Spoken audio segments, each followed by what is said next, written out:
नमस्कार मित्रांनो, एका पाठोपाठ एक दुःखद बातम्या मनोरंजन विश्वातून येत असून एका लोकप्रिय अभिनेत्याच्या व त्याच्या कुटुंबावर मोठा धक्का बसलेला आहे. पाहूया संपूर्ण बातमी. तत्पूर्वी आपण जर तारांगण या यूट्यूब चॅनलला सबस्क्राईब केलं नसेल तर नक्की सबस्क्राईब करा.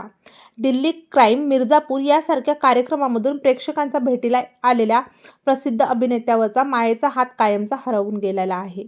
अभिनेते राजेश तेलंग यांच्या आईचे निधन झाले आहे. बुधवारी राजेश तेलंग यांच्या आईने या जगाचा निरोप घेतला. अभिनेते राजेश तेलंग यांनी भावुक पोस्ट लिहत आईच्या आठवणींना उजाळा दिलेला आहे. ते म्हणाले, ज्याने या जगात आणले तो आज हे जग सोडून गेलेला आहे. आई आता आपल्यात नाही. अभिनेता राजेश तेलंग यांच्याबद्दल बोलायचं झाल्यास त्यांनी रंगमंचावरून आपल्या अभिनय कारकिर्दीची सुरुवात केली होती. त्यांनी विनोदी, नकारात्मक, सकारात्मक अशा तीनही प्रकारच्या भूमिका साकारलेल्या आहे. अभिनेते राजेश तेलंग यांचा चाहता वर्ग मोठा आहे.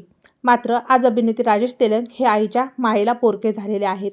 त्यांच्या कुटुंबावर अचानक मोठं संकट आलेलं असून त्यांनी भावुक पोस्ट केल्याच्या नंतर चाहते व कलाकारांकडून राजेश तेलंग यांच्या आईला श्रद्धांजली वाहण्यात येत आहे. तेव्हा मित्रांनो, आपल्या तारांगण या यूट्यूब चॅनलतर्फे सुप्रसिद्ध अभिनेते राजेश तेलंग यांच्या आईला भावपूर्ण श्रद्धांजली.